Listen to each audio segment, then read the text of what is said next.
The force with which two lives come together. Sometimes for good, sometimes for evil.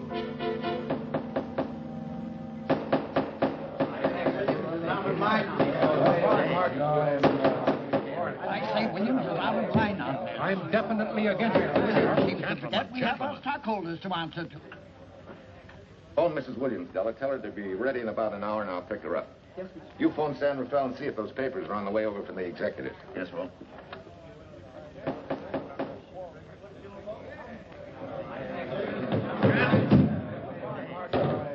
Well, Mr. Darcy, what's the score? 9-0? I'm afraid it is, Walt.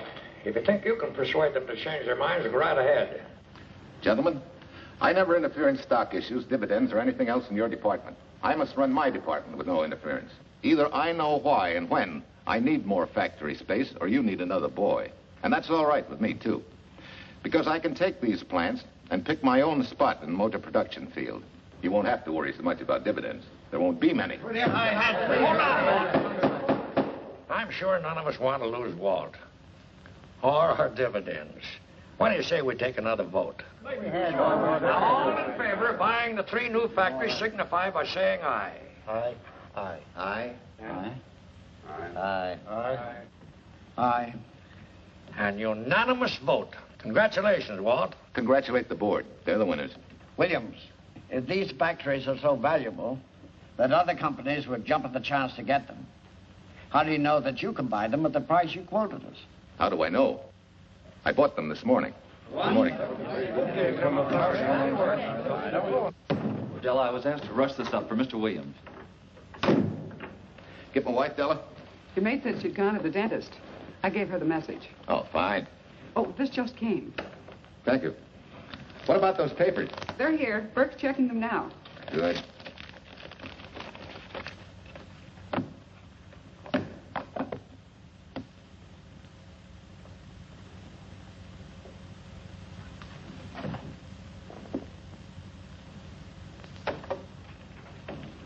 Congratulations, Walt. Take a look at Clause 4. Those provisions haven't been clarified yet. Oh, no? I wanted to leave for Tahoe right away. Get Judge Deering on the phone, will you? Never mind. I can get faster action if I run out to San Rafael myself and stick with him till they're right. Yeah? Mrs. Williams on 3. Oh, put the blueprints of that new diesel in, will you? I want Jackson to see him. Hi, Duchess. I'm afraid now we won't be able to leave till about 5 o'clock. What? You're not going with me, but I counted on it. But I thought as soon as Dr. Harris took care of whatever it was, I'd feel better. I don't. Stupid thing still aches, and I certainly wouldn't be a very desirable driving companion. No, seriously, darling, you run along and buy your little factories and hurry home. I'll send you back to the office. And cheat me out of my goodbye kiss? Not a chance. I've got to drive over to San Rafael. I'll stop on the way. Love me? Bye, dear.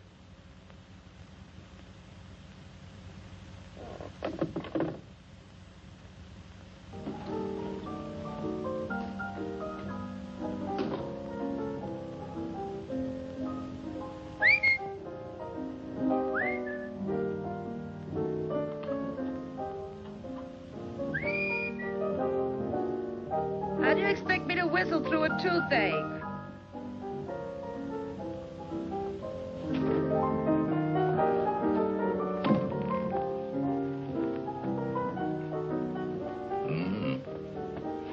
Nothing in the whole world smells as sweet as you do, Duchess.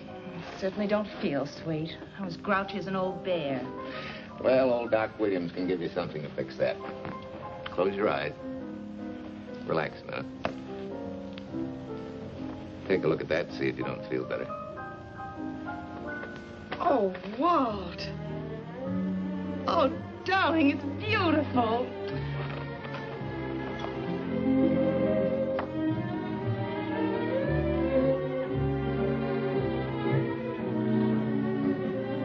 Not bad. Not bad at all. You know, to quote my wife, I like monograms on things. It shows they belong to me, unquote. When did your wife say such a thing, Mr. Williams? About 6 years ago, when I married her. She gave me the first monogrammed shirts I ever owned. Those were the words on the card. I still have it. I certainly hope your board of directors never discovers what a softy you are. They won't, don't worry. I have only one vulnerable spot. What really happened this morning? All I got out of Della was that you stalked out of the office with blood in your eye and were back in no time with canary feathers in your mouth. Oh, I clipped those birds' wings, but short. No one's gonna vote me down, sweet. Not when I know I'm right. Mm-hmm. But how did you convince the board of that so quickly? With subtle hints and easy persuasion. Like this. Either I get what I want, or you get yourself another boy. And that's all right with me, too. Walter! What a clumsy ox. I'm sorry, Duchess. Oh, please, sweet, don't be so upset. Oh, if you could have seen your face. Oh, don't bother, dear. Sue Lin will take care of that. Not exactly a good prescription for nerves, huh? You know, you're wrong, Dr. Williams. The way I feel now, a good cat nap will probably make a new woman out of me. And if it's not going to make you too late... Yes? Well, I'm sure that by 5 o'clock I'll... Swell. I'll run over to San Rafael, get things ironed out, and be back for you by 5. On the nose. Darling, wait. That's perfectly silly. I'll take a taxi cab and meet you in Sausalito. There's a drugstore on a corner opposite the square. I'll be there at 5 o'clock and we can go straight on up to Tahoe. That'll save you all that late afternoon traffic and all that time it'll take to come and pick me up. Smart woman, my wife. Thinks of everything. Where's your bag, honey? Oh, Sue Lin still has some things to press for me. Sure you don't mind taking a taxi? Very sure. Sweet dreams, Duchess. See you at 5. I better get going. Bye, honey.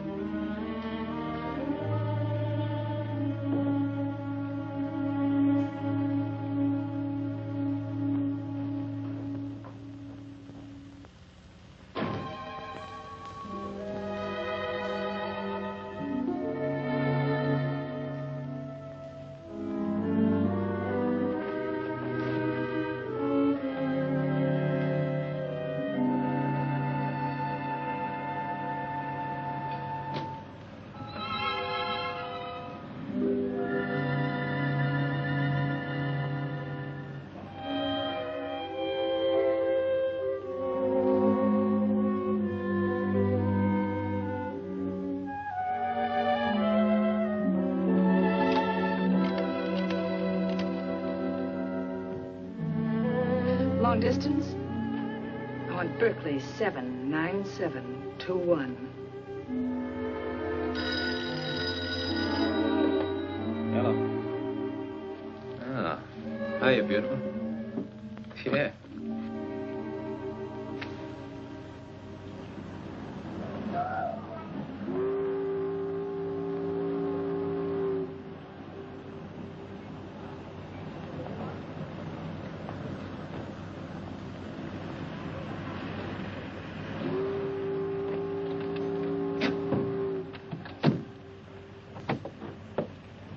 Here. Don't forget, turn this stuff over to a bellboy at the airport hotel in Oakland. Tell him to hold it for Jack Burns. Jack Burns, the airport hotel. That's right. I'll be checking in later. What do I owe you? $1.15 a here. All the stuff back to Oakland. Yeah. Here. Buy yourself a new kit. Thanks.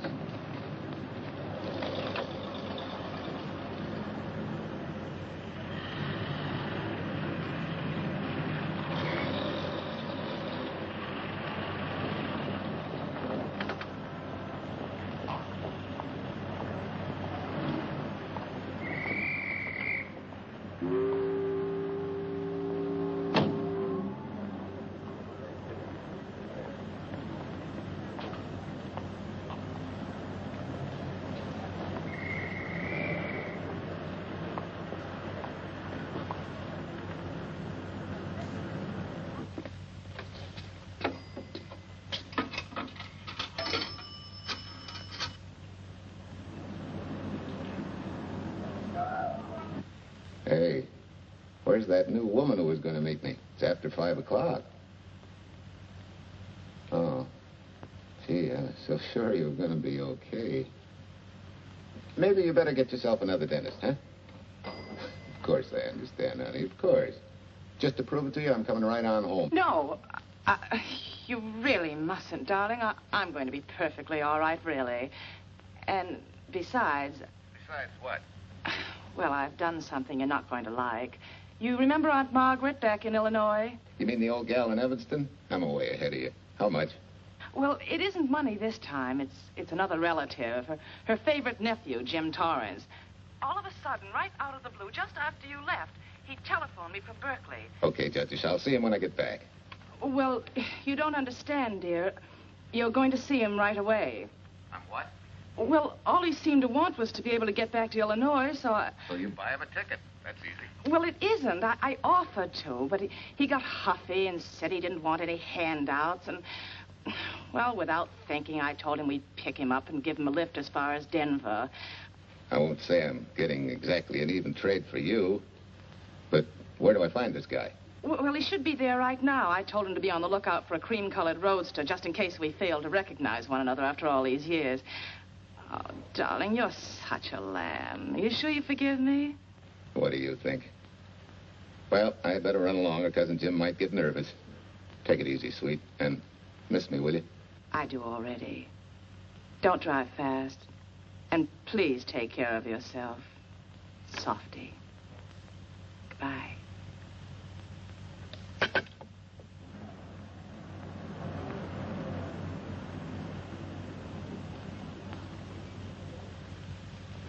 Hello, Della? Yeah, Mrs. Williams wasn't able to go with me. Now, while I'm gone, you see that she gets her roses every morning. That's right. But this time on all the cards, put love from Softy. Yeah, S-O-F-T-Y.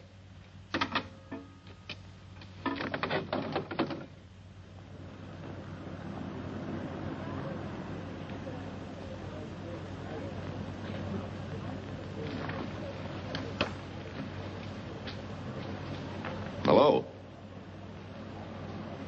You must be Jim Torrance. Yeah, that's me. I'm Walt Williams. Hiya, Jim. Hi. Where's Irene? Oh, she's a little under the weather at the last minute. Worse luck. Oh, that's too bad. I was hoping I'd see her. Yeah, I'm disappointed, too. Where's your luggage? Oh, I'm wearing it. Less trouble that way.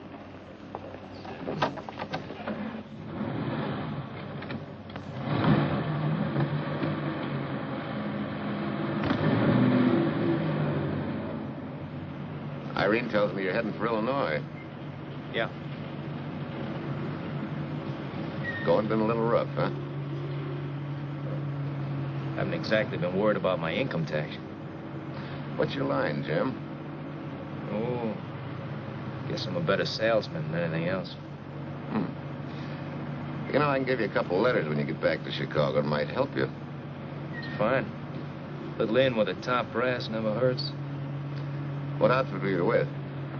Patton's Third Army. How was it? Rough. Except for the time in Italy. I kind of liked it there. Patton's outfit never got to Italy. Of course. But most civilians never know or care, and I figured you didn't either. Well, I fooled you that time.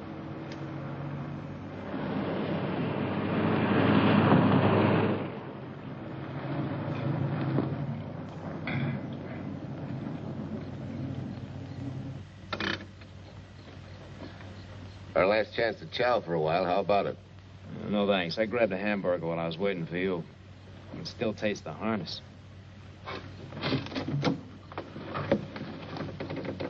Sure you won't change your mind? No, I'm gonna grab a little shut-eye. Right.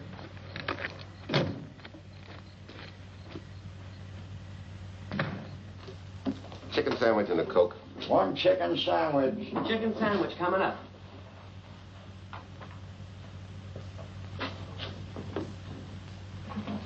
Give me change for $1, will you? Yes, sir.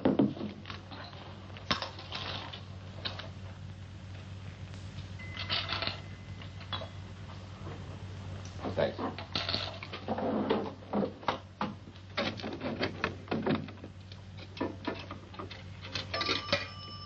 San Francisco. Klondike 2, 6714.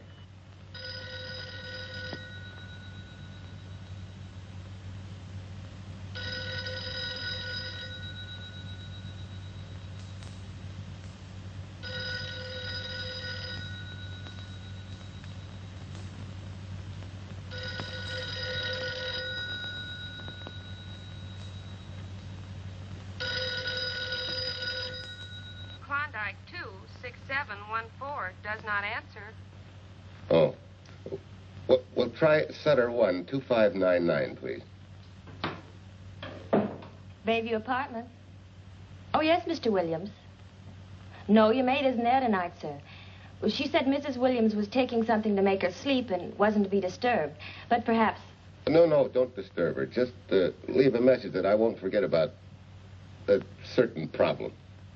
Mm-hmm. I think I have it, sir. You want her to forget all about a certain problem. Softy, is that S-O-F-T-Y, sir? Softy is going to take care of it thoroughly. Is that all? Yes, that's all. She'll understand. Be sure she gets it the first thing in the morning. Right.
Hi. It's been so long since I've been behind the wheel of anything but a Caterpillar or a Jeep. I had to find out what a real buggy feels like. Why don't you drive for a while? Oh, swell. Nothing would suit me better.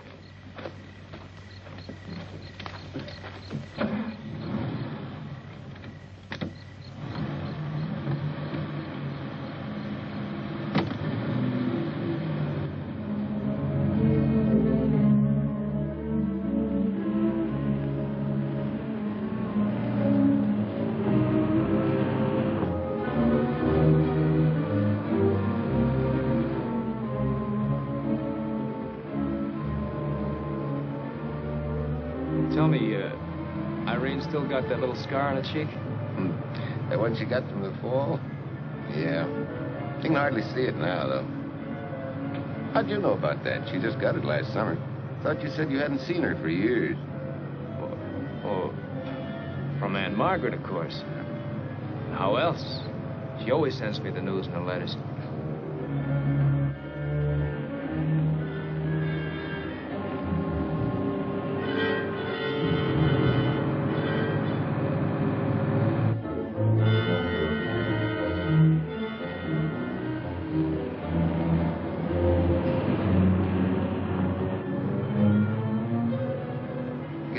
Margaret will be pretty happy to see you.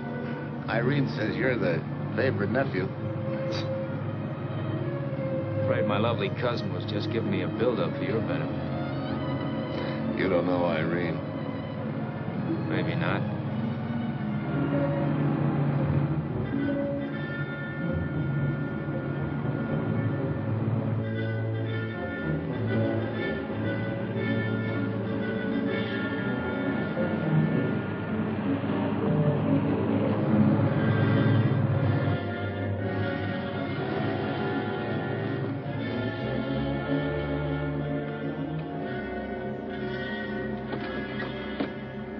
What's the matter? I think we got a flat.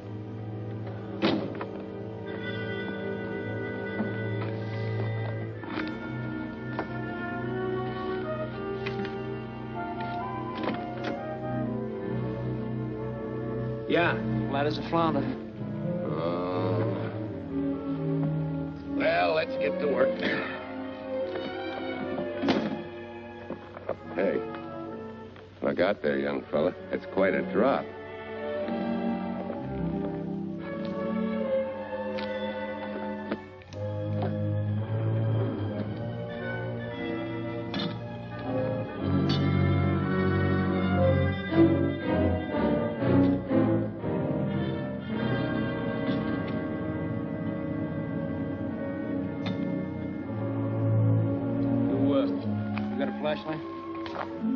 I think I have. Get the jack. I'll take a look.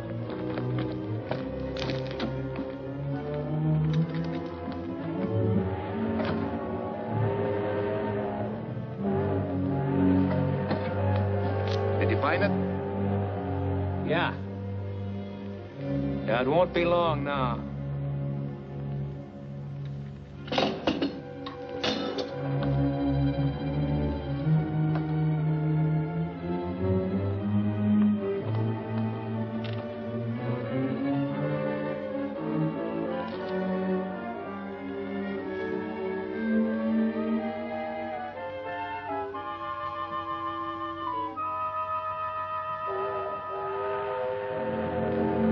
Let's get going. Wait a minute. Did one of your cufflinks fall out? Huh? Oh, something dropped. I heard it fall right down there at your feet. Oh. But he must have rolled under the car.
Now, in case my husband should be late and have to rush for his plane, this will be taken care of. Thank you.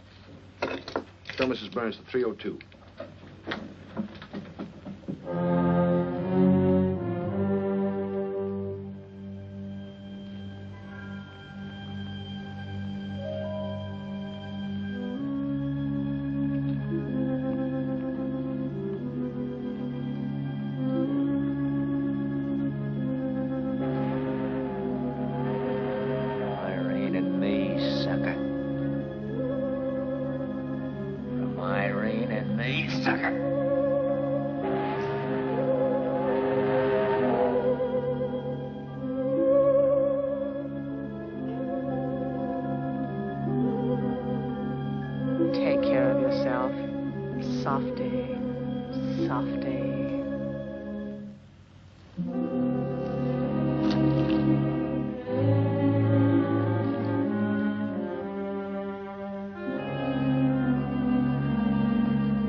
Young lady.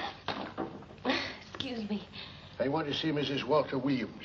I'm sorry, sir, but she left orders not to be disturbed. I'm sorry, too. Lieutenant Quincy of the police department.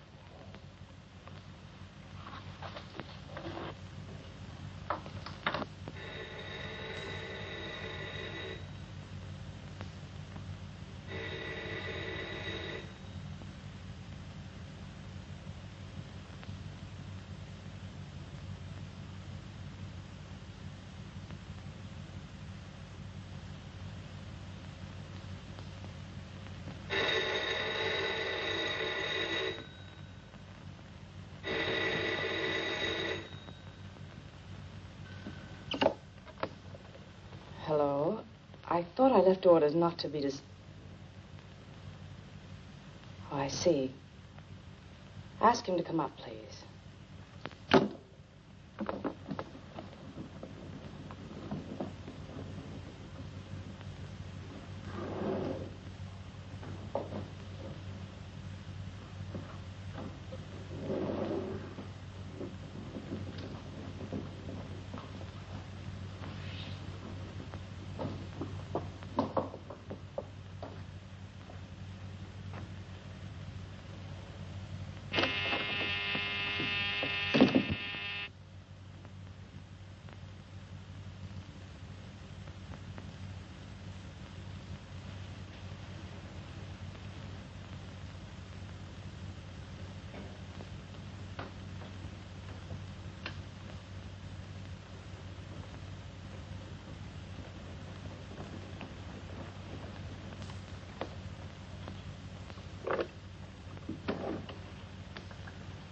Yes? I'm Lieutenant Quincy with the police department. I'm sorry to disturb you at this hour, but... may I come in? Of course.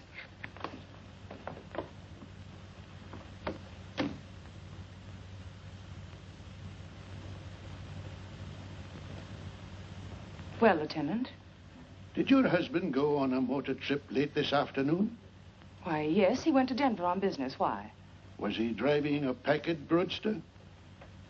Yes. Is anything wrong? I'm afraid there is.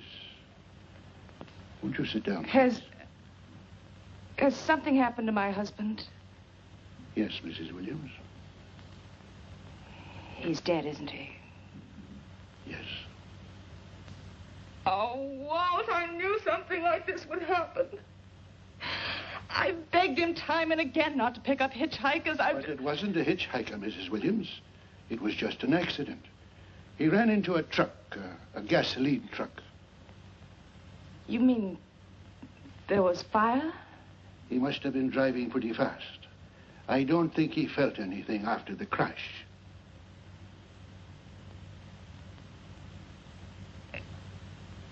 If there's nothing more you need me for, Lieutenant, I think I understand.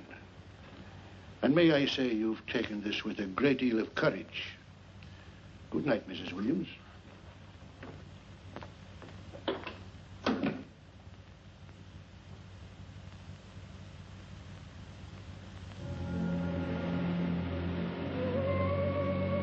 Take care of yourself.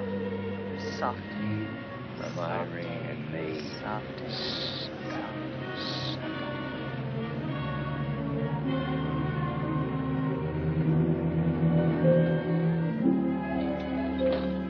Ready?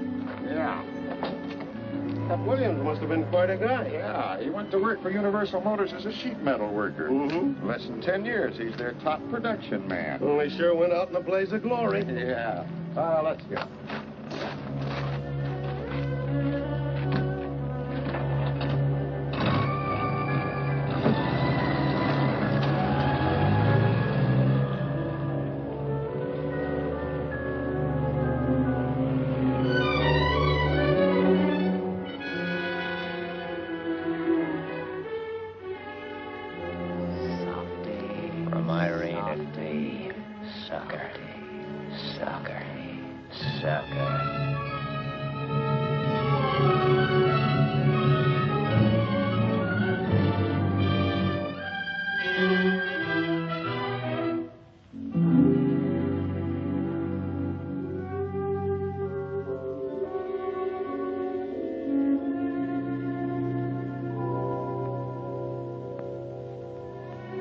Could Mr. Burns have taken a later plane and still made connections for Mexico City?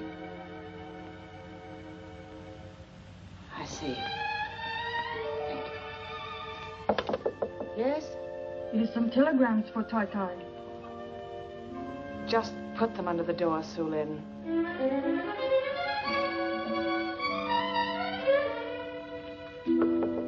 Please, Tai, a policeman Quincy most anxious to see you.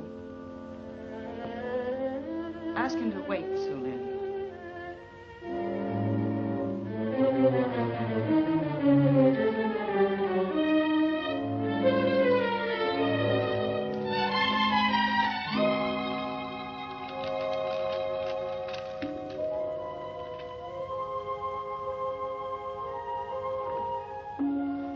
Mrs. Williams will see you presently. Will wait, please.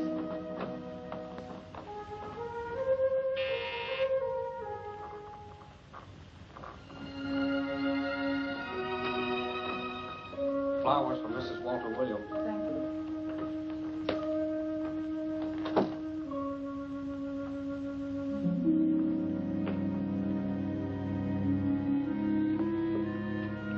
Roses like Mr. Williams always sending when he's away. You seem to have been very fond of Mr. Williams. Su Lin is honored to have served him 5 years, and he...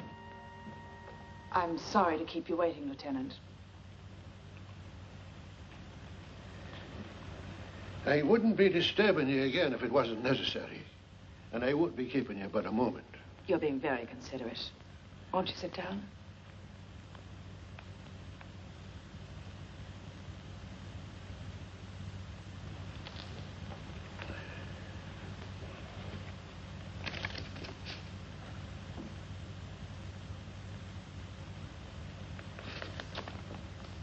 Everyone's been most thoughtful.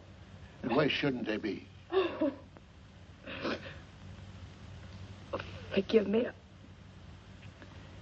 I'm all right now. What was it, Lieutenant? The state police would like to have some information. They found some wavy skid marks for quite a distance on the road, as if the car had been out of control when it crashed.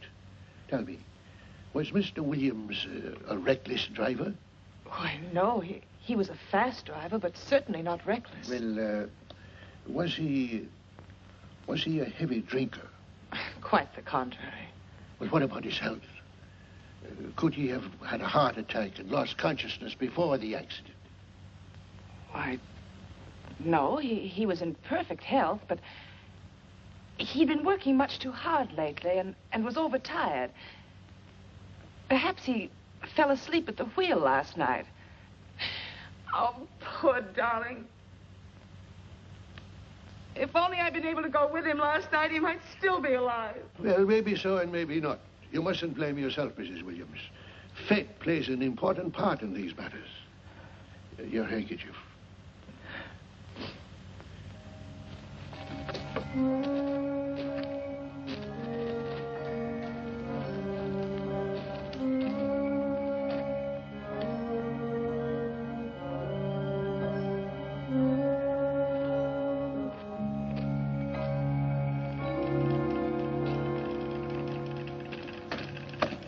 When's the next train to San Francisco? 10 a.m. tomorrow. You sure there isn't one sooner? No, I'm sorry.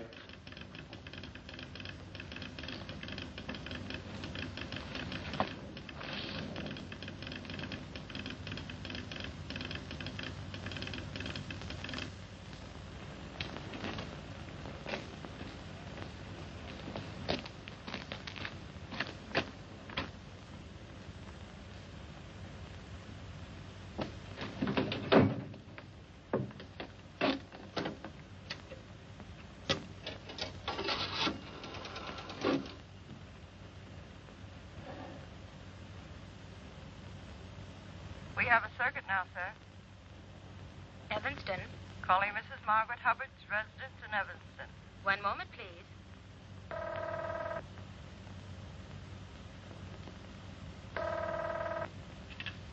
Hello? Mrs. Margaret Hubbard? Yes? Who's this? Long distance. I have a call from Mr. James Torrance.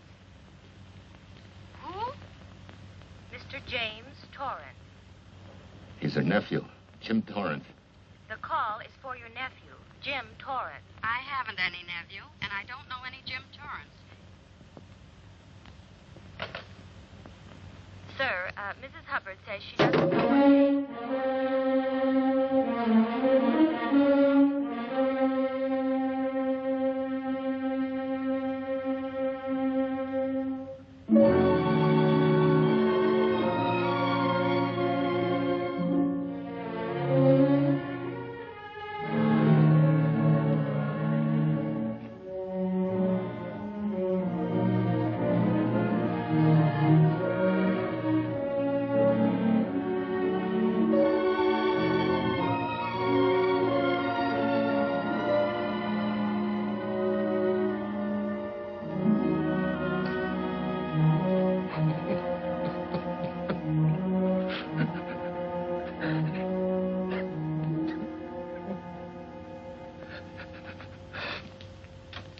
What's the matter, son? Looks like you need a doctor. Doctor? I can't leave the station, but old Doc Bender's just across the road there. Yeah. Doctor? Think you can make it? Yeah. I'll make it.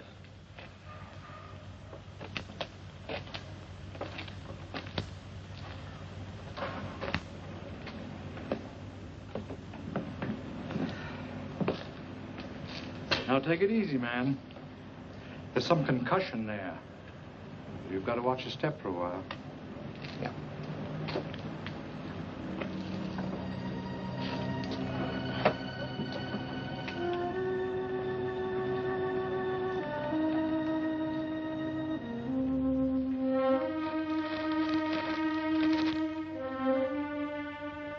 Walter Williams' beautiful widow, who by her own request sat alone in the family alcove during the service.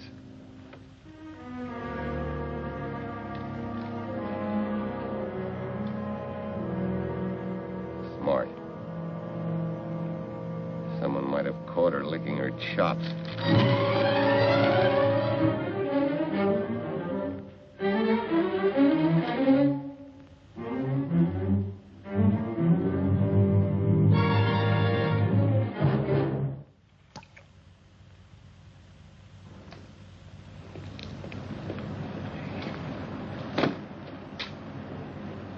Hey, what's that? Walter Williams. Walter Hey, ain't that the guy that... For the love of Mike, what's that briefcase doing here? He's dead. They did him a dirty trick if he ain't. Hey, now, wait a minute. Don't touch it. We better turn it over to the police.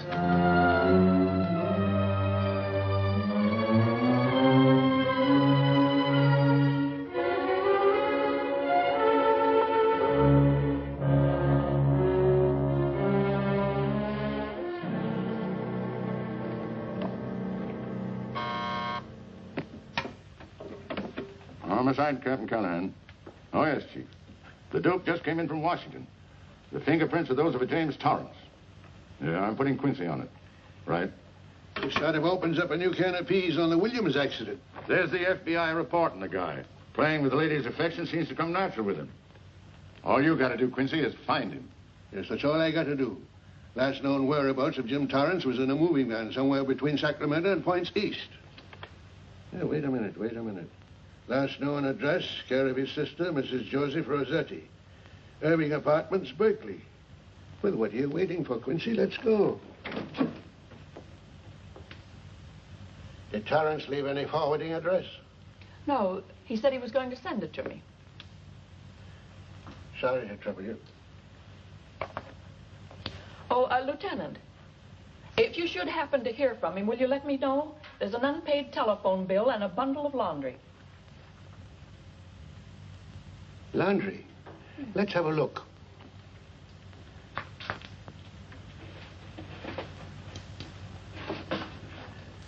I may have to take this along with me. Not without a receipt, you don't. You mean you don't trust the police? In my business, you don't trust anybody. Mine, too. Holy St. Valentine's Day. Look, he had the same thing on his shirts, too.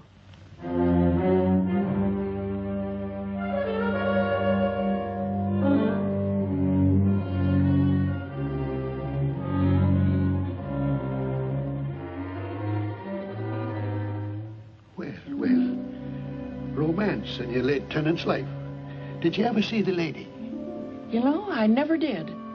But I always knew when she'd been here, the wonderful perfume. I lay you 10 to 1 she's a rich widow. Could be. Wait, I'll get you his telephone bill. Pretty fancy stuff for a hitchhiker. Yeah, but he's a pretty fancy hitchhiker.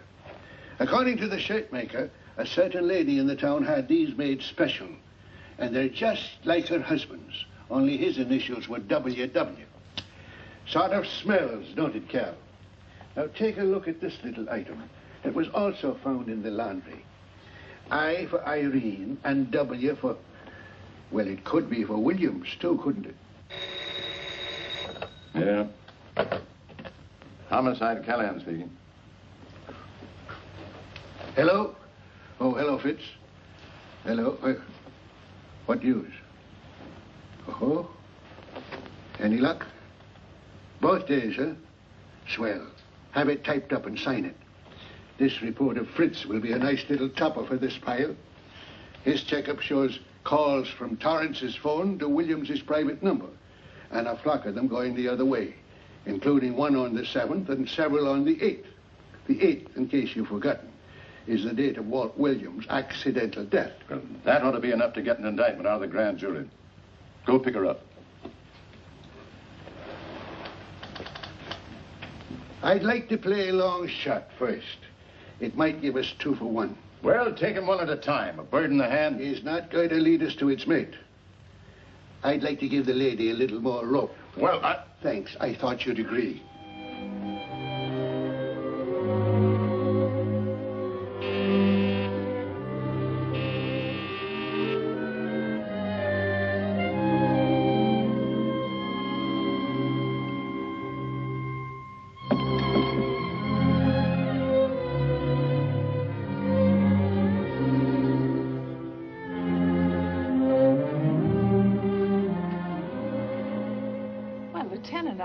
You just caught me. I'm glad. I have some rather startling news I thought you should know before it hits the headlines. Come in. Thank you.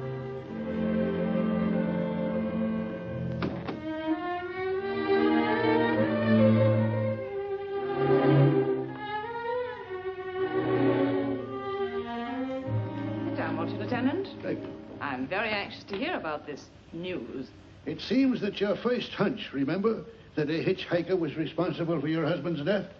Well, Mrs. Williams, you may have been right. Why, I don't understand. Your husband's briefcase turned up in Kansas City yesterday in a moving van that had stopped at the scene of the accident that night. Apparently, the murderer made his getaway in it. That explains the wavy skid marks that made us suspect your husband was ill or unconscious at the time of the crash. Yes, I suppose it does. And by now, the man is probably out of the country and never will be found. Don't you worry, Mrs. Williams. There were fingerprints on that briefcase. And as soon as we get the FBI report from Washington, his identity will be known and his description sent out on police broadcast. Oh, we'll find him all right. But just now we're keeping things quiet so the murderer will feel safe until we are ready to close in on him. Yes, I can see the wisdom of that. Yes, I thought you would understand and cooperate. As soon as we know his name, it is possible that you might recognize it as someone with a motive. There's that possibility. You know I'll do everything I can to help. I'm sure of it. Now I'll run along. You'll hear from me. I'll let myself out. Don't bother. And don't worry. Good day.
$1.35.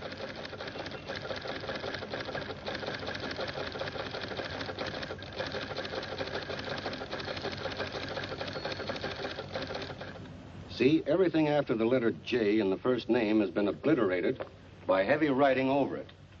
The only impress letters legible are those between words or before them, like RNS at the end of this name here, and the Hotel Santa here before the word Evanston. Well, Tom, don't you think it's about time you retired? Why, there isn't even evidence there of Mrs. Williams' intent to communicate with Torrance. And who do you think she'd be to pass to the telegraph office to wire to? The League of Decency? I'll tell you what I think, that you should have brought her in when I first told you to. By the time we get her now, she'll have figured out a way to tip Torrance off. He'd be that much tougher to find. Not unless she's tipped him off from your office. Ernie's got her on ice waiting for you.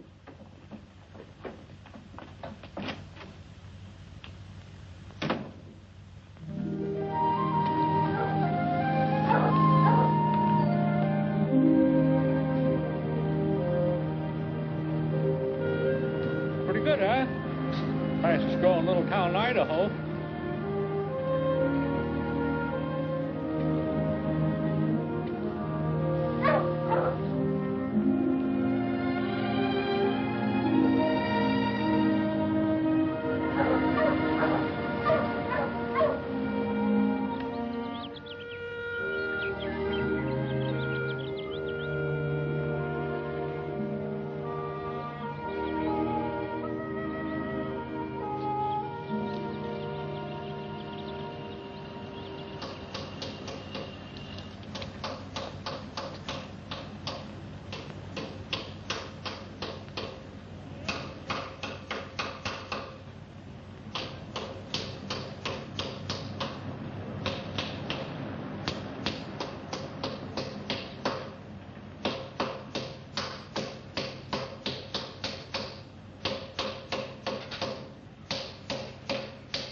Have a heart stung. You trying to wreck that engine? Oh. Sure. It's a hobby of mine. The way you're going at it, you can't miss.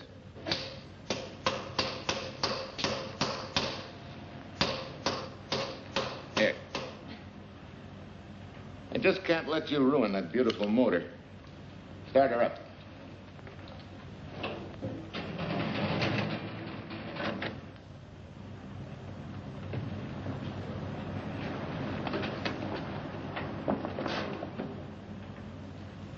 Okay, start her up.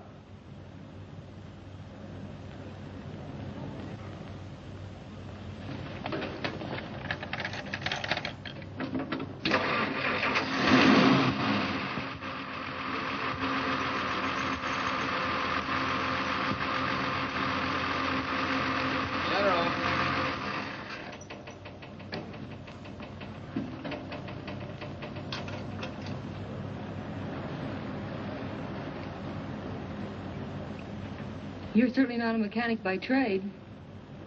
Hands like that. Maybe it's a hobby of mine.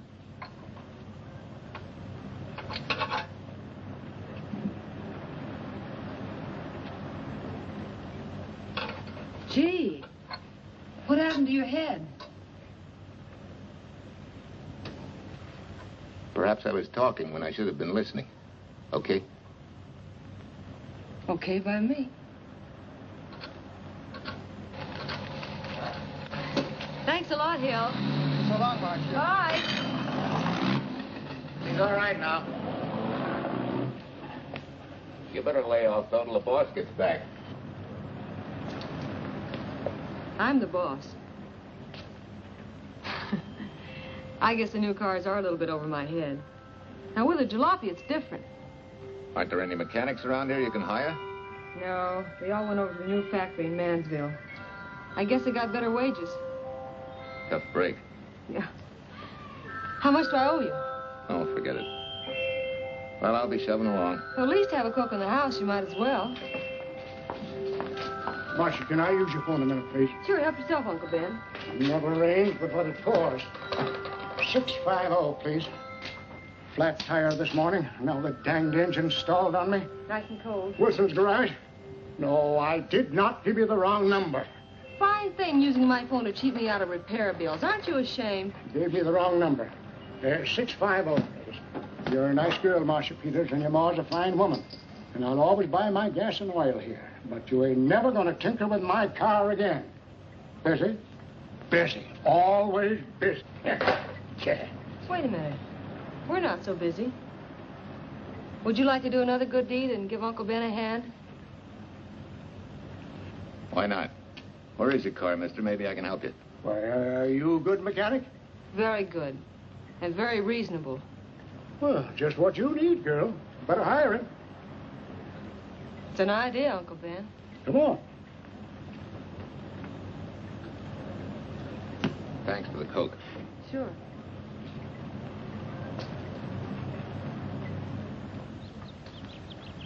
Well, I got Uncle Ben fixed up all right. Nothing but a sticky carburetor valve. Bye. I hope he paid you. What for? It only took a minute. You're certainly not money conscious, stranger. There. This is no kind of work for a girl. Well, somebody has to do it if I want to stay in business. And I want to. Must be some business that you're better suited for. Couldn't you lease this place to somebody? Sure. I did while my husband was overseas.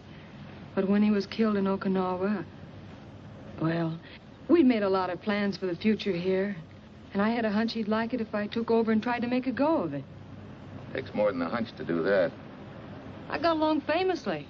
Business has been fine until lately when the help got short. Could be again. I had a good mechanic. Yeah. You sure need one, all right. Well, for Pete's sake, say yes or no. Do you want the job or don't you? You mean you'd hire me without knowing anything about me? You can repair automobiles. What else do I need to know?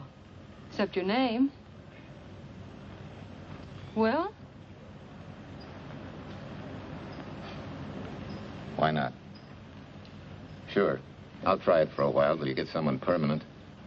The name's Bill Walker. Okay, Bill, it's a deal. And maybe if business gets real good, you'll want to stay. Well, don't count on it. Where's this go, on the rack? Yeah.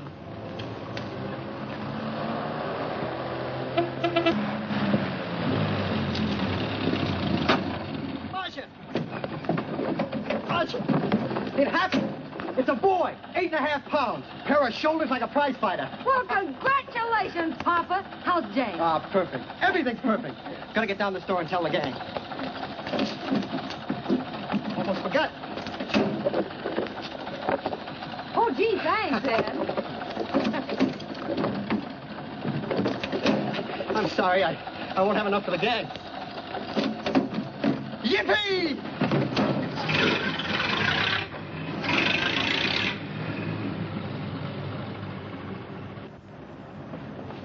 Maybe you can use this token from the slightly delirious new father. Thanks. Say, we haven't settled the matter of wages yet. Maybe I can't pay your regular salary. Suppose we leave that open till you find out how much I'm worth to the business. Doesn't seem to be any business right now. Might be a good time for me to get rid of this beard and find a place to board.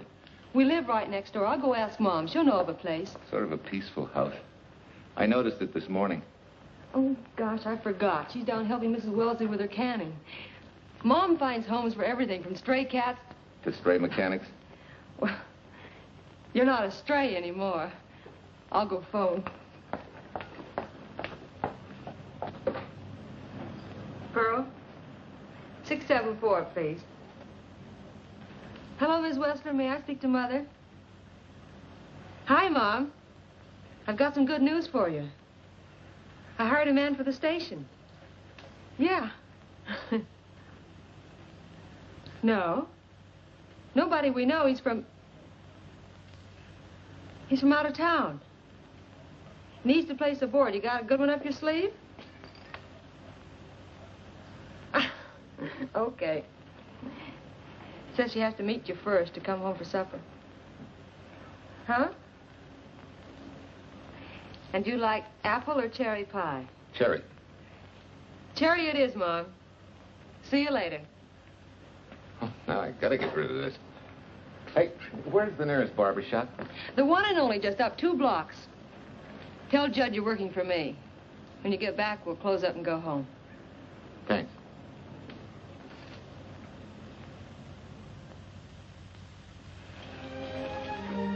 Well, that's real nice. You must have had a good bringing up, young man. Thank you for the young man. We thank thee, O Lord, for thy bounty, and ask thy blessing on this food and on the new friend who shares it with us. I hope you're good and hungry, Mr. Walker. Who wouldn't be? Well, Marsh, she's like a sparrow with all the hard work she does. May I have your plate, please? Well, she can start taking it easy now. Boss, the help. Thank you. She never takes anything easy. Has to put her whole heart and soul into everything she does. Well, now that you're through with me, Mom, how about Bill? Have you thought of a place for him to stay? Well, why can't he stay right here? We have a spare bedroom going to waste. And I think you like my cooking. Like it? That's very kind of you, Mrs. King, but it seems an imposition. Imposition, nothing. That's good business. I get back what I pay you in board and room. Well, Marcia, what a thing to say. If you'd like to stay, we'd like to have you. We have some more vegetables. Mrs. King, you have a boarder. May I have a biscuit, please? Oh, excuse me.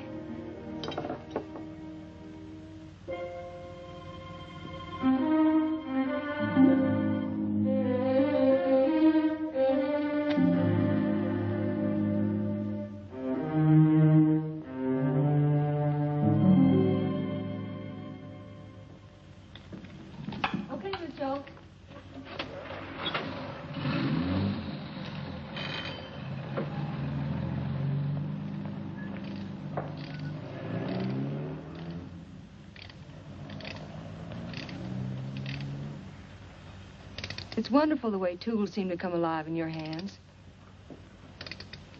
You seem to sort of come alive, too. As though you got real pleasure out of working with them. I do. When you're doing a job with them, you can't think of anything else. Bill, if something's bothering you, why don't you get rid of it? What would you prescribe, doctor? Amputation. For that stupid chip on your shoulder.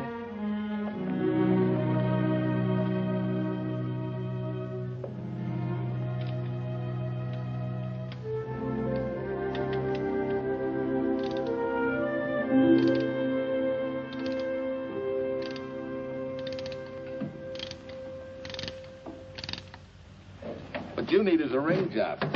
Save yourself some money. Gee, Bill, with the baby and everything, I just can't afford it now. Oh, we'll take care of that. Hey, boss. How's Ed's credit? Good enough for a ring job? Well, sure, if I can hold Junior as collateral. Oh, not a chance, fella. Never mind her. I'll do it on my own time. Oh, thanks, Bill. Maybe we'll see you tonight, huh?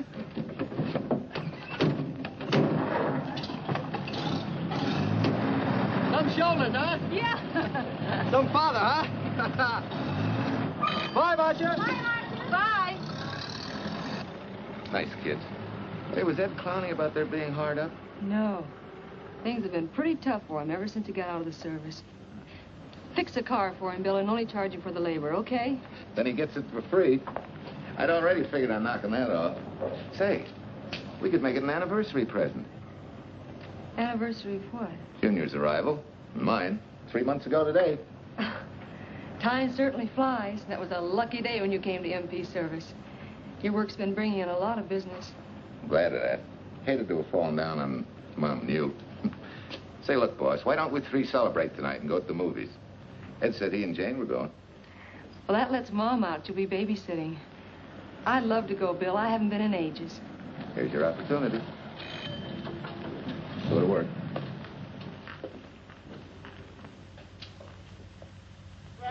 Irene Williams, held for murder. Read all extra. Irene.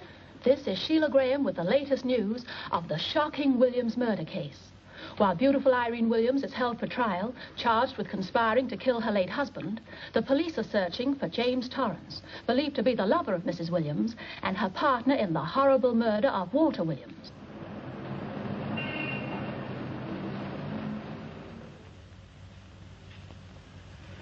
If I'm handling your case, my dear Mrs. Williams, I want 1/3 of everything you get. You're out of your mind. You don't realize what I'll get as Walt's widow. Perhaps you don't realize the spot you're in. Torrance's fingerprints were found not only on your husband's briefcase, but, in a manner of speaking, on your reputation as well. There's a detective named Quincy, a very smart cookie. He isn't exactly for you. Frankly, Mr. Warner, I'm beginning to wonder if my attorney is for me. Underestimating the enemy's ammunition would scarcely be wise. Now, if we can get to trial before Torrance is found, they'll never get a conviction. But... But what? If he shows up, we may have to fry him. Oh, no. Let's not cross that bridge until we have to. But if it comes to a choice, we're not going to burn, are we?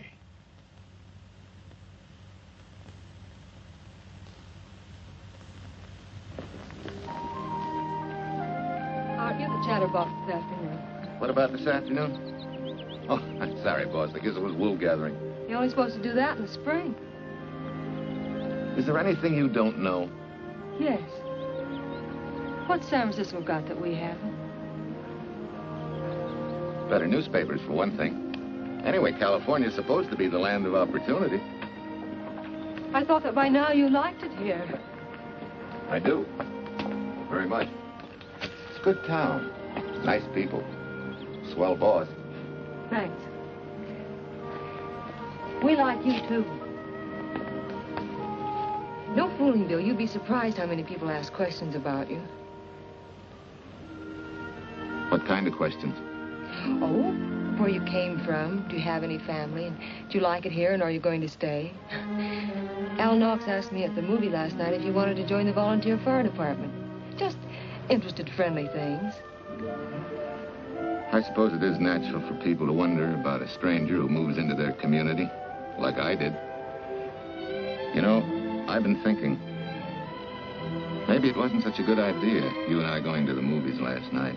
It's all right being seen in the station and here with Mom, but... You get used to that in a town this size. They're always trying to marry people off. You just ignore it, and after a while they forget about it. I'll go get cleaned up for supper.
How many years this Sunday takes me back.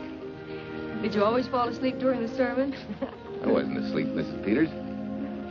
I merely closed my eyes to concentrate. Oh, well, that's what you call it. I had to nudge you to stop you from nodding. Quiet. You're disturbing my reminiscent mood. Even smells the same. Could be the same bees buzzing in the same clover. As they say, you can take the boy out of the country, but... A rolling stone gathers no moss. It has to stop rolling sometime, doesn't it, Bill? Sometime, maybe. We grow a very becoming shade of moss here in Larkspur. Don't you think? You grow a lot of nice things here. Anyone in particular? You'll have to skip the answer to that one. Someone tore it out of the book. You're married, aren't you, Bill? Yep. That's right. You must have loved her very much to have been hurt so deeply. To be so afraid of someone, even yourself. Maybe it's better that way. Then no one gets hurt. Bitterness and hatred hurt everyone. Can't you see, Bill? They're like a wall that shuts out all the sunshine from a garden and lets everything wither. Make room in your heart for something else, can't you? I guess this is my day for sermons. Sorry. As Mom would say, you never get rich minding the other fellow's business. Hey, that's a flyer. I'll be seeing you.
Anybody home? In here, Bill. Mrs. Wesley sent a couple of jars of peaches. Said you helped her can them. Oh, thank you. When I delivered the doc's car, he insisted that I have a bite with him. Where's the boss? Took a book back to the library for me. Huh? What a day. Hey, what's the idea? Are you darning my socks? Well, I thought a drawer full of holy ones isn't doing you much good. I found it when I put fresh papers in your bureau yesterday. You have a heap of things that need mending, haven't you, son? Does Marcia know? Do you think I'd tell her? This is your problem, Bill. Because I found out about it doesn't give me the right to tell anyone else, not even Marcia. When you trust folks, you trust them. And you give them a chance to work out things the way that seems right to them. How can one little woman be so big? Don't forget, it's a lot easier to be tolerant and understanding at 50 than it is at 25. Yeah, Mom. I'm going next door for a while. Grandma Thompson's ill.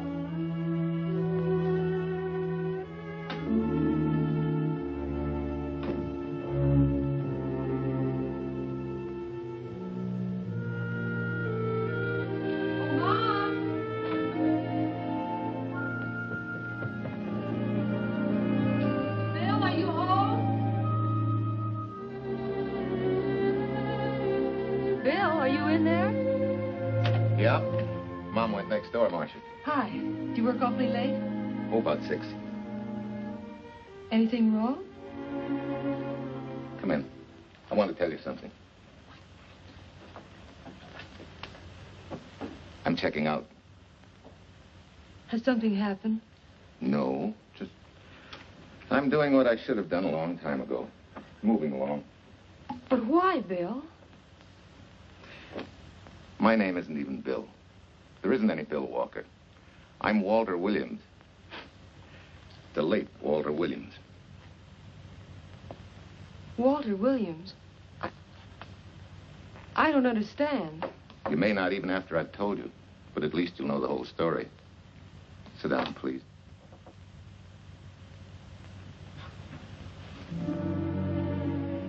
Finally, Larkspur. And you. From there on, you know. I'm glad you're going back to make things right. Going back? Wild horses couldn't drag me back. What are you going to do about your wife? Nothing.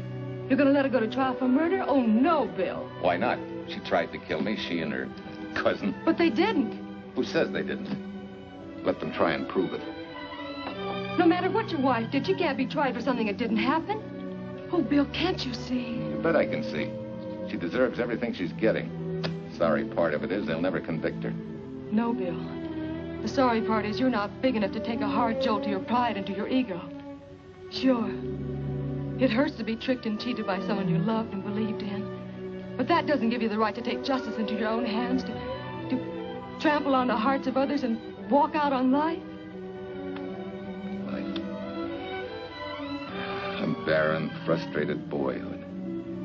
A marriage to a woman who accepted my love, yet despised me so thoroughly she resorted to murder.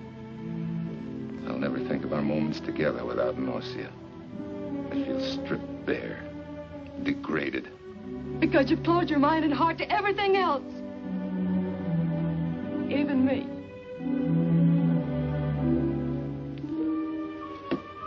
Oh, Bill, please. Don't destroy the one chance we have for happiness. We haven't got a chance. Doing the right thing never works out. I know. In this world, you turn the other cheek and you get hit with a lug wrench. Forget me, boss. Try and forgive me.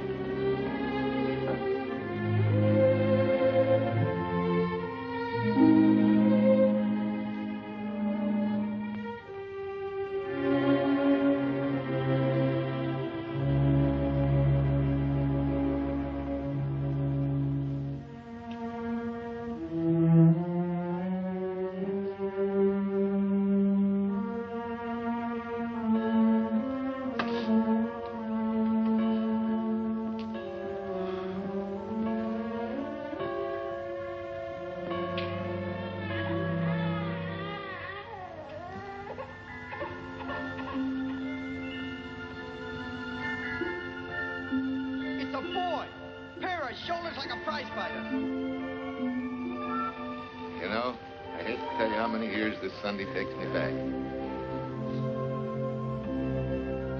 You have a heap of things that need mending, haven't you, son?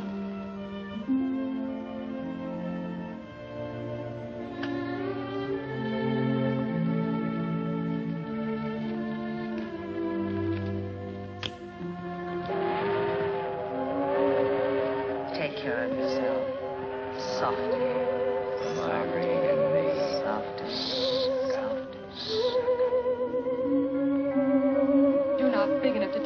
Jolt to your pride and to your ego. Sure. It hurts to be tricked and cheated by someone you loved and believed in. But that doesn't give you the right to take justice into your own hands. Trample on the hearts of others and walk out on life. Oh, Bill, please. Don't destroy the one chance we have for happiness.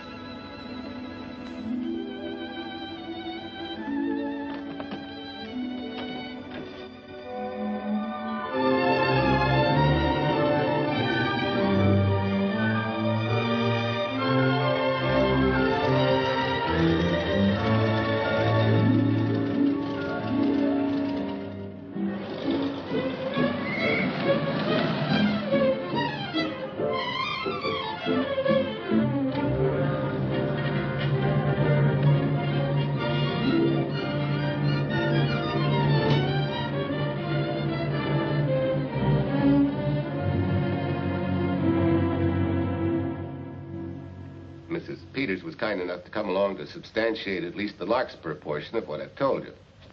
Very thoughtful of you, Mrs. Peters.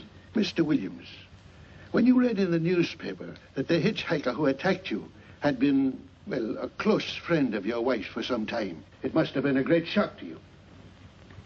I didn't come here to discuss my emotional reactions, Lieutenant. If you need me for anything further, Captain, my office will know where to reach me. Let's go, Marshal. Just a minute, Mr. Williams. We'll need your signed statement for the grand jury when we ask for your wife's release. It won't take long to be typed. Yeah? All right.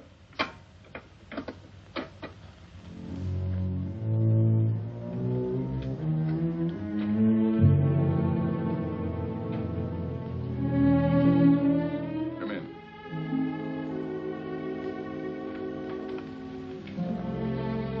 Sit down. Mrs. Williams, we have news for you. Really? I can scarcely wait.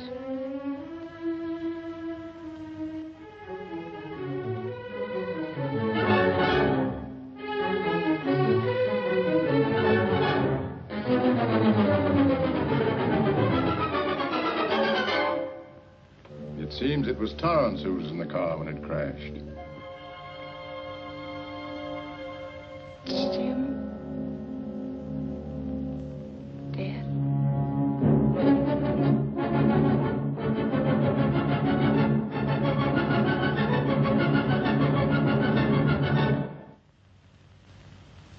You did it. You killed him. No.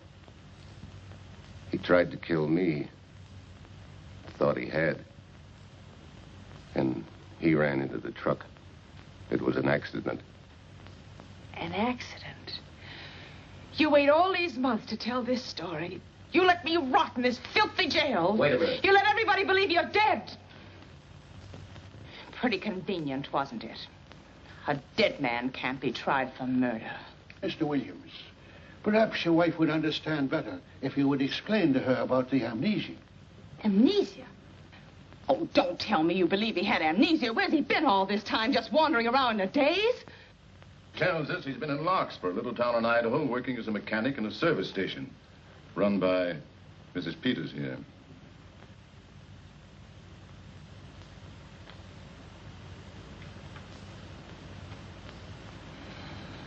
I understand perfectly.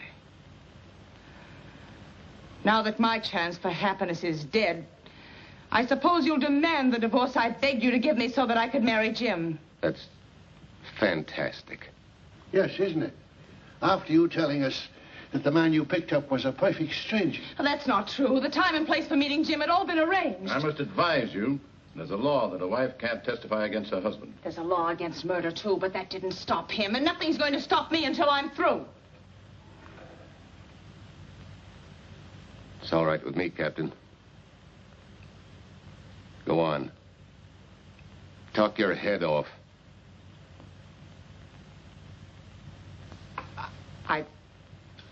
I was to have gone with him to Denver. He insisted on it, although I was quite ill. Several hours before we were to leave, he came home.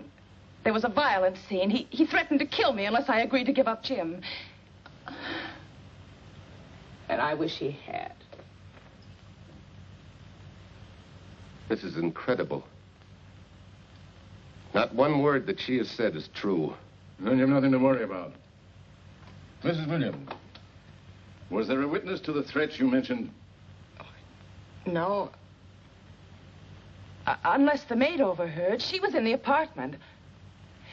In fact, she picked up the pieces of the vase that he threw at me. Where's she now?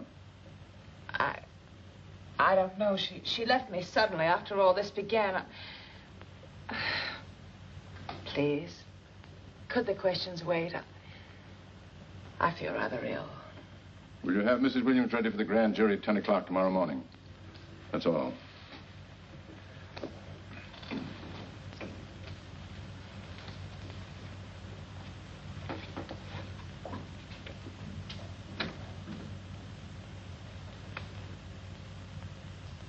We're going to hold you too, Williams.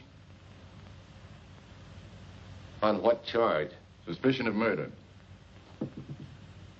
But he's not guilty of any of these things. Then it should be easy for him to prove it. Take it down and book him. That fiction of Mrs. Williams must have been very convincing. No, we just couldn't buy that yarn you tried to sell us. Let's go.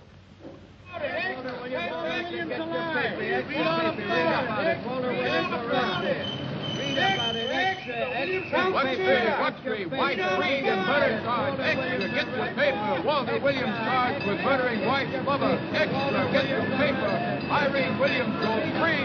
Husband held. Extra, get your paper. White, Reed, and murder charge. Walter Williams charged with murdering White's lover. And Daly's going to cover Williams' office. Okay, boys, hop to it. I want all I can get by 10 a.m. tomorrow for the grand jury. Okay, Chief. Oh, Tom, don't miss a bit. Dig up everything you can on Williams and the Peters dame. You sort of believed Irene Williams' story, didn't you, Vernon? She made better sense than he did. Well, sure, she's a better liar than he is. Don't forget, I went all through her grieving widowhood with her. She's a bad customer. Well, that's for the grand jury to decide, and Williams insisted on letting her talk. So it's his funeral. Funeral, all right. Especially with that yarn he told. But murder's out of character for him. There's a few pieces missing somewhere. There might be in Idaho, if it's not too much out of character for you to get going. You're going to miss me, Cal, when I retire next year. Maybe I'll join Private Eye and solve your cases for you.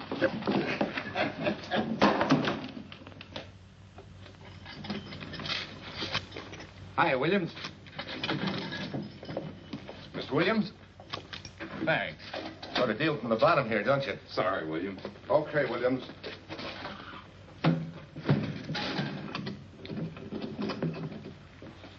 Well, not very good news, judging from your faces.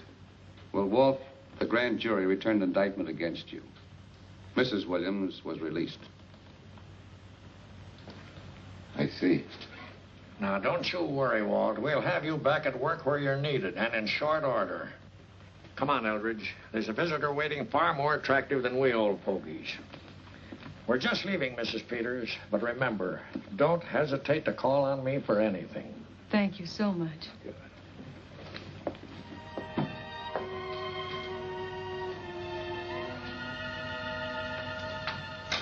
Hi, boss.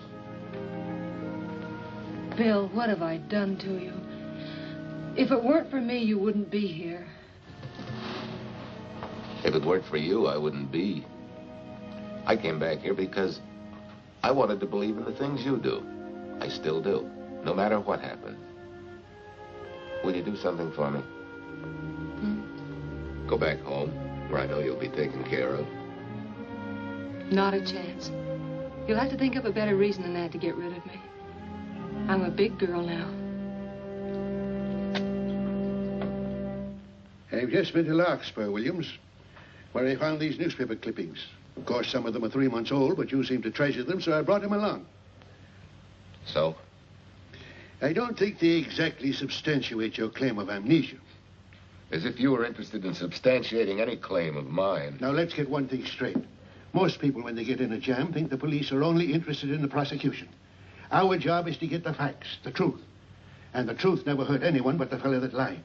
Unless he was a beautiful woman. Oh, quit kidding yourself, Williams. You made the boner. I had no more to do with Torrance's death than you did. And out of the whole population of Northern California, you just happened to pick up a hitchhiker who happened to be your wife's boyfriend. Ah, have a heart, Williams. I suppose you'll tell the truth when you take the stand, but you better have some mighty conclusive proof if you expect the jury to believe it. Wait, Lieutenant. Bill, we all know you're not guilty, but we're going to need help to prove it, and need it badly. Lieutenant Quincy can't take sides, but if we're right, he has to be on ours. And I have a hunch he wants to be. Why don't you tell him the whole story? All of it. Please. I'd like to. Quincy, very much. Guess I should have told the whole truth in the first place. But I wanted to clean this mess up with as little scandal as possible.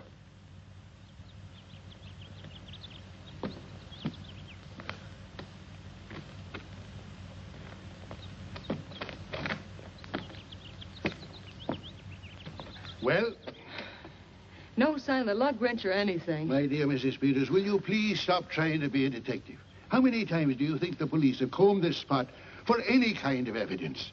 Now, be a nice girl. Take Mr. Williams' advice. Go back to Larkspur. What time is it? It's only 4 o'clock. We still have time to go back to town and go on our hunt for Su Lin. Now, look here, young woman. You've had me on the run since early morning. But, Lieutenant, the maid seems to be our only hope now. We've got to keep looking till we find her, that's all. That's all? Wait. She was naturalized, wasn't she? Suffering chopsticks. Quincy, you dumb flatfoot. This Sue, what's her name, was Chinese born. If her port of entry was San Francisco, there'd still be a file on her, photo and all. Let's go. Back to town. Immigration.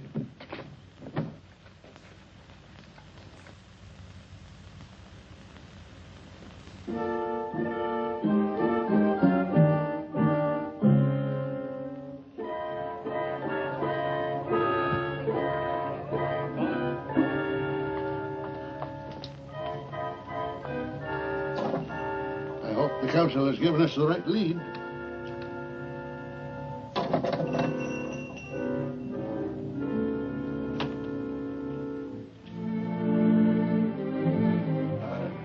You Ah Sing? Understand? You savvy English? Also French, Italian, and Hebrew. May one ask what is desired? We're looking for Su Lin Chung. A Chinese consul said you were her uncle and might tell us what she is. This daughter of my brother, has she offended the honorable police? Oh, no. They just wanted to ask her some questions about Mr. Williams, the man she used to work for. Ah Sing's heart is heavy that he cannot lead you to her. But things that are not known cannot be told. Well, if you hear anything of her, report it to headquarters.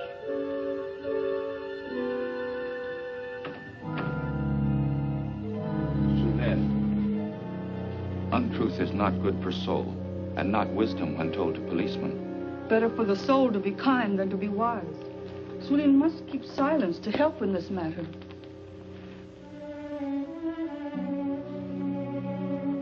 You know, you're quite a gal. In case I haven't told you lately. You're just too easily pleased, that's all. There must be a way out. Why can't we find it? Oh, buck up, boys. Tomorrow's another day. Yesterday you go to trial. Oh, Bill, I'm afraid. And the state intends to prove, beyond any reasonable doubt, that the defendant, Walter Williams, did, with malice aforethought, kill the deceased James Torrance, whom he knew to be his wife's lover. And that with his victim dead beside him, he drove his car into the course of an oncoming truck, jumping clear himself some seconds prior to the crash. And subsequently, he made his getaway in the back of a loaded furniture van. And for 3 months, as Bill Walker, he laughed at justice when it imprisoned his unfaithful wife for conspiracy in his own murder. But then he decided that being dead cramped his style. He thought he could eat his cake and have it too. So he returned, most anxious to explain his long absence and to right the dreadful mistake that had imprisoned his wife for 3 months. Ladies and gentlemen, it was a cold-blooded, premeditated murder and must be punished to the fullest extent of the law. Call the first witness, please. Captain Callahan, did Walter Williams tell you what suddenly cured his amnesia after 3 months? No, he did not. But he did tell you the man that struck the blow which caused the amnesia was a total stranger, a hitchhiker he had picked up. Yes. And that he knew nothing of this man's identity or relationship with his wife until he suddenly recovered from his amnesia and heard or read the details. That's what he said. That's all. Thank you, Captain. Your witness, Counselor. No questions. No. I saw no signs of amnesia, but definite concussion. He was a bit evasive in answering questions, but not vague or unsure. In your opinion, Doctor, could this head injury have been caused by a fall? Yes. If the head had struck on some object, such as a stone or a metal pipe. That's all, thank you. Your witness. Dr. Bender, are you familiar with a tool known as a lug wrench for changing automobile wheels? I'm afraid I am, sir. I've had a regular epidemic of flat tires lately. Well, then, in your opinion, could this head injury which you treated have been caused by a blow from a lug wrench? Yes. It could have been caused by that, too. Thank you, Doctor. The ones with the earliest dates, you will notice, are heavily creased, as though they'd been carried in a wallet or a coat pocket. Thank you. Lieutenant Quincy, will you kindly tell the court where you found these newspaper clippings? In the bedroom occupied by Mr. Williams and Mrs. Peters' home in Larkspur, Idaho. Is this your handwriting, Miss Revere? Yes, sir. And that's the message, at least our record carbon of it. Would you read it to the court, please? June 9th, 8:32 p.m. Message for Mrs. Walter Williams, Penthouse D. Mr. Williams called, said he wants you to forget all about a certain problem, that Softy is going to take care of it thoroughly. Was there any other conversation? Well, I just asked if that was all, and he said yes, she'll understand, and sort of laughed as if it were a joke and hung up. Some joke killing the wife's boyfriend. That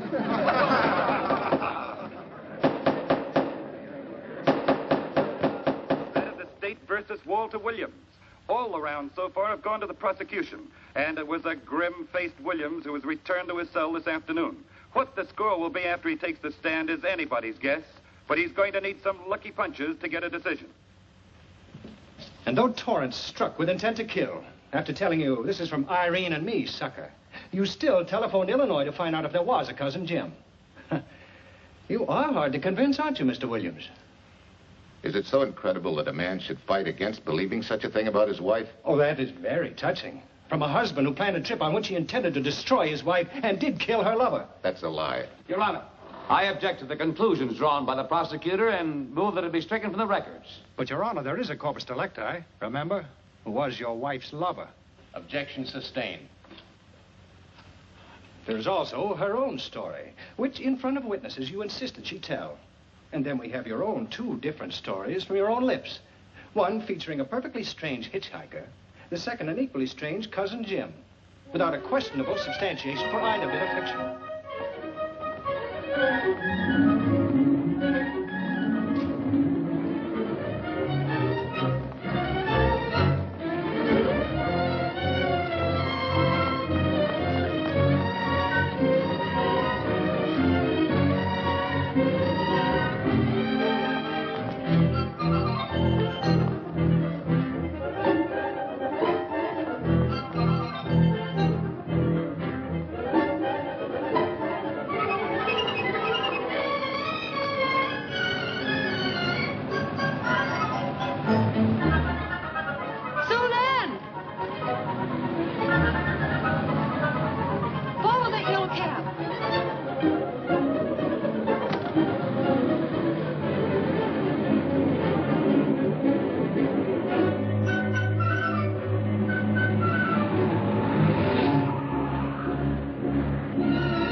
Remember me, don't you? I was here with Lieutenant Quincy from the police department.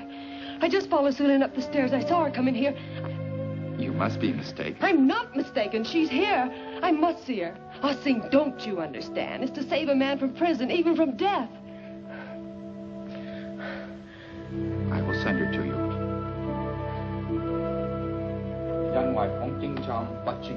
Su Lin不算老帮. Oh, Su Lin, we've been looking for you all these weeks. Mr. Williams needs your help so desperately. I cannot help. You must forget that you found Su Lin. Forget it? But you're his only witness. You're the only one that can help. Not as a witness. Only with silence can I repay his great kindness to me and my family in China. Why? For I heard other things. That most unhappy day. From Mrs. Williams' bedroom, his voice very loud and angry. A flower vase broken to pieces. He can explain all that. They do not believe what he's already told. That I heard anything would do harm. Don't you see?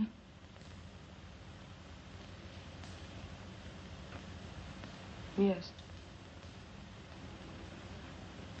Much sorrow comes from women who know not honor and truth. And Mrs. Williams, she was not true even to that Torrance man. What made you say that? That night when he was killed. Her sickness was but wall of falsehood, behind which she could go secretly to a meeting place. You mean she went out that night? Su Lin, are you sure? Yes, because next morning in her bedroom I found street shoes that had been worn. Her coat on the closet floor, with its sleeves turned inside out, as though removed hurriedly. And in one pocket, a door key to some hotel. Su Lin, that's it.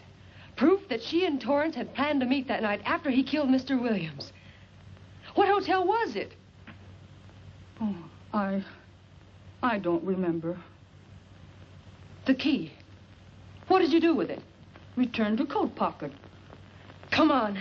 We'll get to Lieutenant Quincy. He'll know what to do. And pray, Su Lin, every step of the way.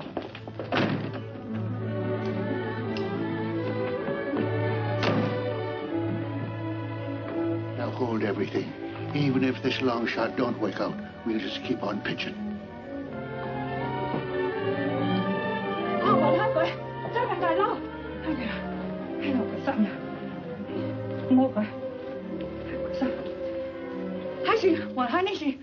Here it is, yes. Room 302, Airport Hotel, Oakland. Maybe we got our miracle. A special little Chinese one. It is to hope that Su Lin was of small help to Mr. Williams. Oh, Su Lin. Come on, copper. Next stop, Oakland. I set the little lady's hotel rendezvous. I was on night duty then, all right, but I sure don't remember a looker like this. Quite a dish, eh? A little too highly seasoned for my digestion, thanks. Lieutenant, just found a couple of cars for room 302 on June 9th. George Baxter, checked out at noon. Mr. and Mrs. J. Burns. Room not slept in. J. Burns. Burns. Look, Quincy. The handwriting on the card is identical to that on the photograph. And here's a little boy, the same thing. The cover-up telegram to Aunt Margaret. Now look at the impressions. J here, and here RNS. J. Burns. That's the name she started a telegram to. Room not slept in. Say, I got that dame pegged now, Lieutenant. She said they'd be out of the room by midnight as her husband was catching a plane.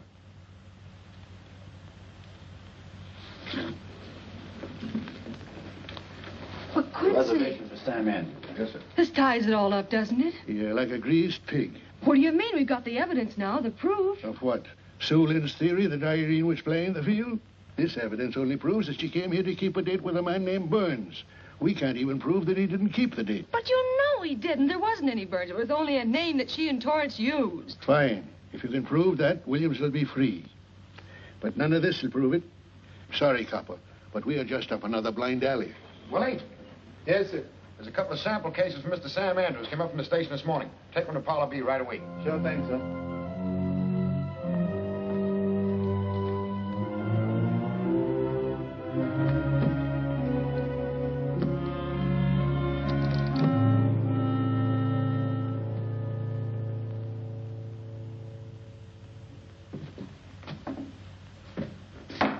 Seated.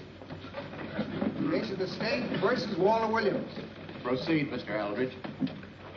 Your Honor, we will call Mrs. Irene Williams. Take the stand, Mrs. Williams.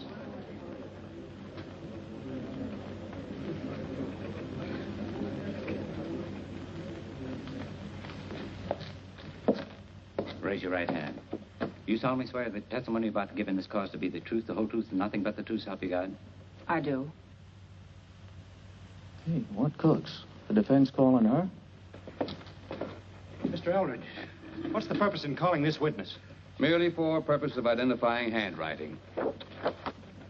Now, Mrs. Williams, this photograph of you... Was stolen from my apartment. So, according to the inscription, to Walt, my adoring and adored husband, Irene, this belongs to Mr. Williams. This is your handwriting, isn't it?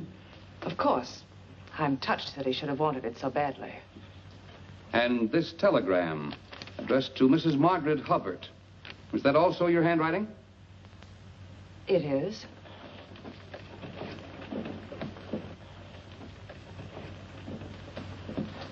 Now, Mrs. Burns, I mean Mrs. Williams, this photograph is inscribed to Jim, my adoring and adored Irene. Did you write this, too? I see no point in all this. Merely answer counsel's questions. Did you write it? I did. And these letters addressed to Mr. James Torrance, did you write them? Yes.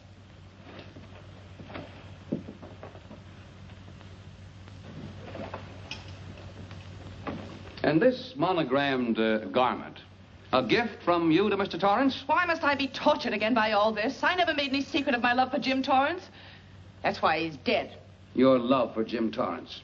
Yet on the very night he was killed, you had a rendezvous with a man named Burns, didn't you? I don't know what you're talking about. I don't know any man named Burns. I was at home that night, very ill. Oh, yes, the sleeping pills. Well, you must walk in your sleep then, for you spent at least part of that night at the airport hotel in Oakland, where you registered for Mr. and Mrs. J. Burns. Don't waste the court's time trying to deny it. This is the registration card that you signed at 9:20 p.m. And there's the room clerk who assigned you to room 302. And this, Mrs. Williams, is the key to room 302, which you very carelessly left in the pocket of a coat which was found in your closet yesterday. All right, I was there. Now you're satisfied. Not quite. This J. Burns, Mrs. Williams, was his first name Jack? Yes. Have you been in contact with him lately? No. How long since you've seen or heard from this Jack Burns? Well, I don't know. I don't remember. You bet she doesn't remember, because there isn't any Jack Burns, and there never was. That was an alias for Jim Torrance. And it was Torrance who was to have met you that night, after your charming little plot to kill your husband had been duly executed. It's not true. It's not true. I have bad news for you, Mrs. Williams. I can prove it's true. These pajamas, these letters, this picture, all of which you identified for the court, were found in this suitcase, which is full of the clothes and personal belongings of Mr. James Torrance. And the suitcase was found in the baggage room of the airport hotel, where it's been held since June 9th. And it says on this tag, in large print, hold for Jack Burns. That is all, Mrs. Williams. Just a moment, Mrs. Williams. Your Honor, in view of the evidence presented, we now ask for a dismissal of the state's case against Walter Williams. And we intend to charge Irene Williams with conspiracy to commit murder against her husband, Walter Williams. Oh, no.